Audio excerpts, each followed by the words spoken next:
माथिको उकालो चढ्ने यस्तो उकालो यहाँदेखि चाहिँ मलाई so hello guys welcome back to my new blog so आज फेरि लङ टाइम पछि न्यू डे न्यू ब्लगको साथमा फेरि पनि म आइसकेको छु यदि च्यानलमा नयाँ हुन्छ भने प्लिज सब्सक्राइब माई च्यानल पुरानो हुन्छ भने अन्तिमसम्म भिडियो हेरिदिनु होला के कस्तो लाग्छ प्लिज लाइक कमेन्ट अनि सेयर पनि गरिदिनु होला अनि सब्सक्राइब पनि हानिदिनु होला होइन अनि त्यहाँदेखि त्यही हो आजको त्यस्तो प्लान चाहिँ केही थिएन तर म चाहिँ आज हाम्रो गाउँको बजार जाँदैछु सो अहिले चाहिँ म रेडी भएर घरदेखि रेडी भएर अलि ओर आइसकेको छु यहाँ आएपछि मतलब मलाई भ्लग बनाउनु अलिकति जोस जानु चल्यो सो मेरो गाउँ छेउमा चाहिँ यस्तो छ सो अनि म चाहिँ जाँदैछु जङ्गलको बाटो अब गाडीमा जाऊँ भने मात्रै पैसा छैन बाइकमा जाऊँ भन्यो भने बाइक छैन के गर्नु अब हिँडेर चलाउनु पऱ्यो दुःखी गरिबको जिन्दगी त्यही हो सो जाँदैछु मेरो रास्ता चाहिँ यस्तो छ रास्ताहरू चाहिँ यस्तो हिँड्नु परेको छ घाम लागेको छ तर जाडोमा घाम चाहिँ ठिकै भएको छ है त्यस्तो घामले चाहिँ हानि नोक्सान चाहिँ केही गरेको छैन मलाई चाहिँ किनभने अब जाडोमा घाम ठिकै हुन्छ नि त सो त्यही हो अब बाटोमा के कस्तो हुन्छ भेट्दै गरौँ न अब बाटोमा दियो अब कस्तो कस्तो बनाउन सक्छु ब्लग सो बजारमा चाहिँ बनाउनु सक्दिनँ होला म किनभने मलाई अलिक मान्छेहरूको ठाउँमा चाहिँ लाज लाग्छ एक्लो चाहिँ फेरि पागल जस्तो बोलिदिइहाल्छु सो त्यही हो भेट्दै गरौँ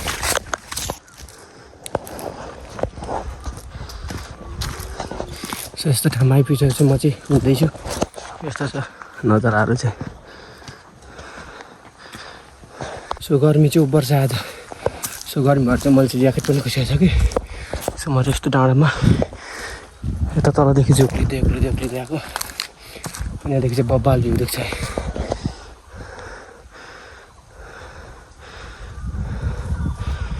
म चाहिँ त्यो माथिको डाँडा पुग्नु पनि यसो हिँड्दैछु गरेर हैरान गर्मी त्यही माथिबाट उकालो यस्तो है त पनि म हिँड्दैछु जोसको साथमा एक्लै बौला जस्तो भरभरि यस्तो छ बाटो सो म चाहिँ असिन भएर यहाँसम्म आइपुगिसकेको छु र चाहिँ बाटो चाहिँ यता माथि छ त्यो माथि पुरै चढ्नु पर्छ गर्मीले म चाहिँ हिँड्दा हैरान भइसक्यो जङ्गलहरीको बाटो हिँड्दा सो माथि चाहिँ अलैँची बगान छ वाइल्ड अलैँची रहेछ बाटो यस्तो छ घाँसहरू यस्तो छ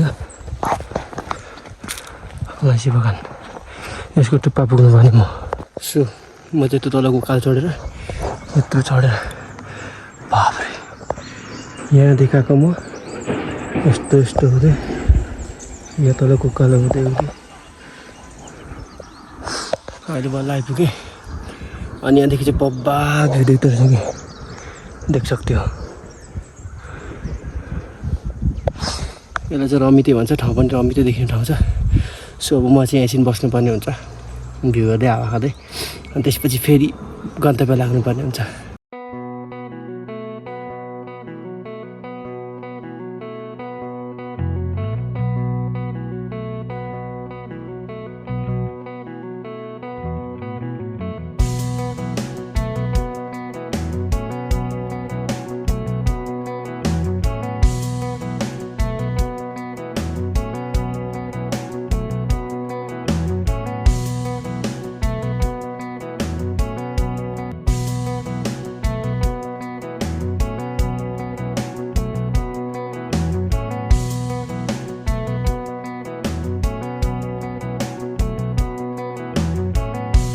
अब थकाइसक्यो मेट्यो अब फेरि आफ्नो बाटो उकालै छ घाम चाहिँ बबाल लागिसकियोस् अनि अब यहाँदेखि फेरि बाटो चाहिँ ठाउँ चाहिँ जङ्गलै हो अब हिँड्नु त पर्यो तर फाँडेर लभली बनाएको छ देख सक्दै हो हाम्रो बाटो यस्तो छ यही बाटोमा हिँड्नु परेछ मलाई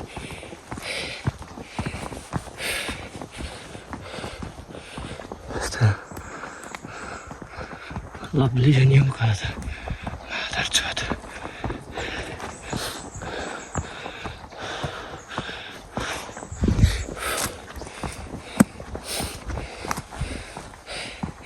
म चाहिँ एक्लै हो कि पागल जस्तो कोही पनि छैन मान्छे हिँडेको छ हिँडेको छ हिँडेको छ।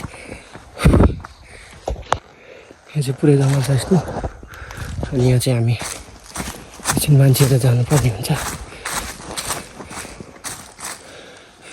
थोरै बेरको लागि। देख्दैन नजारा चाहिँ यस्तो छ।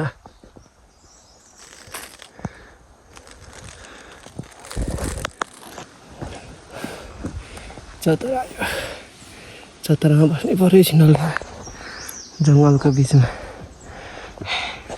यताबाट आएको म चतरा गले।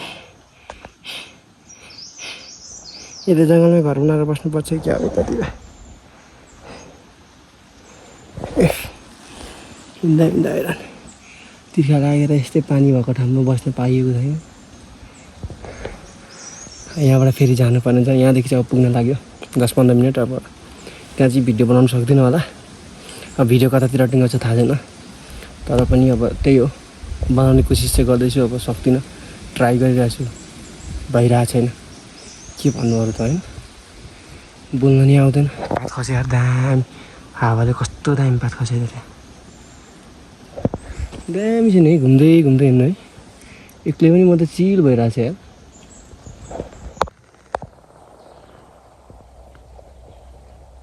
लालीगुराँस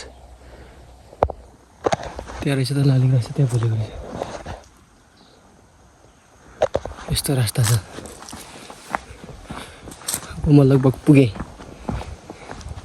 है। यस्तो रोड हिँड्दैछु, गाडी हिँड्दै कुद्दैन, रोड मात्र छ, के गर्नु।